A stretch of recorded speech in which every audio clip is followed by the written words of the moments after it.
আসসালামু আলাইকুম রহমতুল্লাহ। আশা করি অনেক অনেক ভালো আছেন সবাই। ফেসবুক ইউটিউব ঘুরলেই খালি শুধু দেখা যায় ভিডিও সামনে আসে যে এইটা বাড়াবেন কিভাবে, ওইটা বাড়াবেন কিভাবে, টাইমিং বাড়াবেন কিভাবে, শুক্রাণু বাড়াবেন কিভাবে। সারা দিন শুধুমাত্র এইসব বিজ্ঞাপন আর এইসব নিয়ে লাইভ করা, এইগুলো তো আসলে ভাই বাস্তবতা না, অবাস্তব জিনিস। বাস্তবতা হলো যে আপনার শরীরে স্বাভাবিক যে মানে ফিজিওলজিক্যাল ভ্যালু বলে একটা টার্ম আছে, যেটাকে বলা হয় যে স্বাভাবিকভাবে কতটুকু থাকা উচিত সেই রেঞ্জের মধ্যে আছে কিনা। এবং বিশ্ব স্বাস্থ্য সংস্থা এইগুলোর একটা রেফারেন্স রেঞ্জ সেট করে দিয়েছে, যে রেফারেন্স রেঞ্জ হলো এত থেকে এতর মধ্যে থাকলেই আপনি নর্মাল, এর উপরেও যাওয়ার দরকার নেই, নিচেও যাওয়ার দরকার নেই। অথবা এটার কোনো লোয়ার লিমিট আপার লিমিটের মধ্যে অনেক সময় দেখা গেল যে 5 থেকে 20 হলো নর্মাল, এখন আপনার যদি 6 থাকে অনেকে বলবে যে আপনার নর্মাল নাই, অ্যাবনর্মাল আছে কম। এগুলো সম্পূর্ণ ভুয়া জিনিস, এগুলোও নর্মাল। আজকে আমি দুইটা জিনিস নিয়ে কথা বলবো একসাথে। একটা হলো যে সারাদিন দেখবেন বলে শুক্রাণু বাড়াবেন কীভাবে, শুক্রাণু বাড়াবেন কীভাবে দেখবে সারাদিন এই বিজ্ঞাপন নিয়ে চলতেছে যারা, সেটা নিয়ে একটু জানা উচিত। আপনারা সবাই জানেন যে একটা সন্তান তৈরি হতে একটা শুক্রাণু লাগে এবং একটা ডিম্বাণু লাগে। প্রতি মাসে একটা মায়ের একটা ডিম্বাণু ম্যাচিউর হয় এবং একটা শুক্রাণু দ্বারাই সেটা ফার্টিলাইজেশন হয়, যার ফলে একটা বাচ্চা তৈরি হয়। এখন পুরুষের ক্ষেত্রে তো স্বাভাবিকভাবে শুক্রাণু প্রতি এমএলএ মিলিয়ন মিলিয়ন শুক্রাণু থাকে। এটার একটা রেফারেন্স রেঞ্জ দেওয়া আছে যে এত থেকে এত মিলিয়ন হলো নর্মাল। এখন এই যে রেঞ্জটা দেওয়া, রেঞ্জটা বিশাল বড় লম্বা রেঞ্জ, 20 থেকে 200 পর্যন্ত নর্মাল। এখন যদি দেখা গেল যে এই রেঞ্জের মধ্যে আপনার থাকে, আপনার যদি কারো 20ও থাকে তারও নর্মাল, কারো যদি 200 থাকে তারও নর্মাল। এখন আপনার এটাকে বাড়াইয়া আপনাকে সুপুরুষ প্রমাণ করার মতো এরকম কোনো বাহাদুরি নাই। কারণ আপনার স্ত্রী কখনোই আপনার বীর্যপাতের পরে এসে শুক্রাণু গুনতে যাবে না যে আপনার কাছে কয়টা শুক্রাণু আছে। শুক্রাণুর জন্য সবচেয়ে জরুরি যেটা, সেটা হলো স্বাস্থ্যকর কিনা এবং তাদের মোটিলিটি ভালো কিনা। অপ্রয়োজনীয় শুক্রাণু বাড়াইয়া আপনার শরীরের উপরে এক্সট্রা লোড দেওয়া এবং আপনার আর্থিক ক্ষতির সম্মুখীন হওয়ার কোনো যৌক্তিকতা নাই ভাই। এটা আপনার শরীরের উপরের বোঝা, আর কিছু না।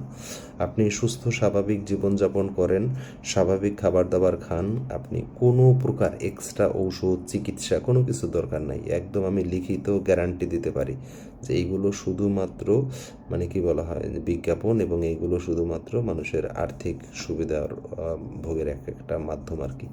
এগুলো কোনো দরকার নাই। সুস্থ স্বাভাবিক মানুষের যে রেফারেন্স রেঞ্জ থাকা উচিত, আপনার সন্দেহ থাকলে আপনি সেটা চেক করে দেখতে পারেন যে আমার এই রেফারেন্স রেঞ্জের মধ্যে আছে কিনা। যদি থাকে দ্যাটস অল। বাড়াবেন কিভাবে এইগুলো ভাই কোনো দরকার নাই। একটা হলো এই শুক্রাণু বাড়াবেন কীভাবে, 2 নম্বর হলো যে দেখবেন খালি ফেসবুক খুললেই টেস্টোস্টেরন বাড়াবেন কীভাবে, এটার জন্য টেস্টোস্টেরনের বুস্টার, টেস্টোস্টেরনের ক্যাপসুল হাবি যাবি। এবং বাংলাদেশে দেখি হাজার হাজার যৌন বিশেষজ্ঞরা, তারা আমি আল্লাহ উপরালা ভালো জানে, তারা কি পড়াশোনা করে চিকিৎসা দেয় নাকি শরীর ভাল লাগে না এই লাগে না, এটার তো টেস্টোস্টেরন চিকিৎসা না রে ভাই। কথায় কথায় হইলেই তাদেরকে টেস্টোস্টেরন 3 মাস 6 মাসের জন্য, সেটা দিয়ে তো একদম শেষ করে দেওয়া হচ্ছে।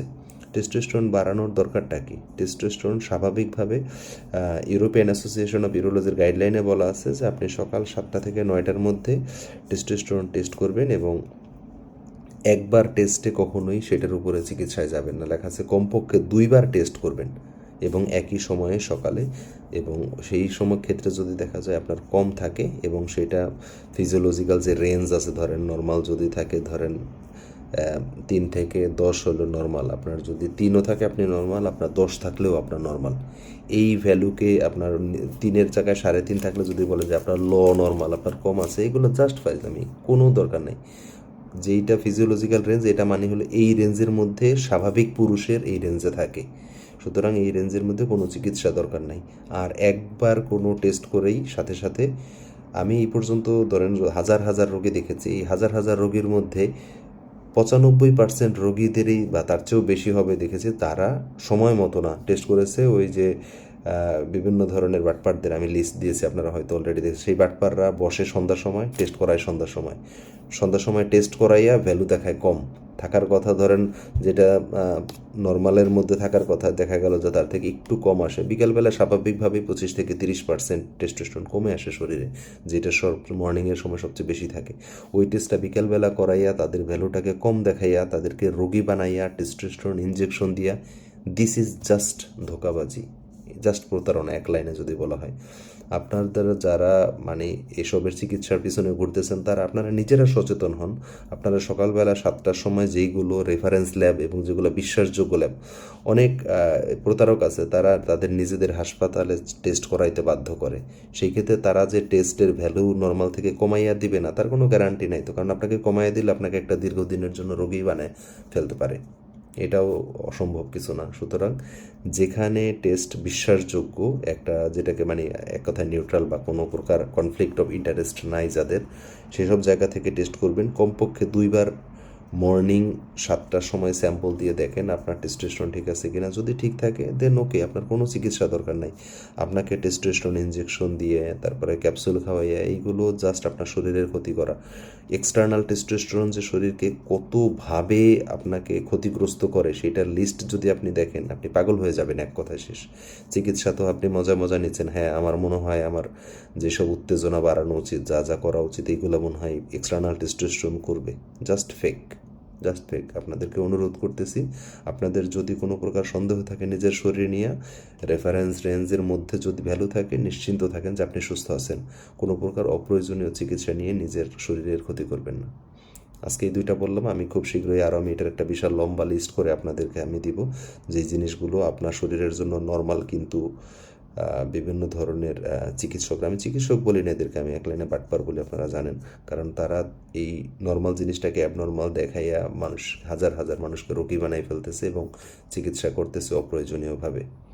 আশা করি সবাই ভালো থাকবেন, সবাই বুঝতে পেরেছেন আশা করি। আসসালামু আলাইকুম রহমতুল্লাহ।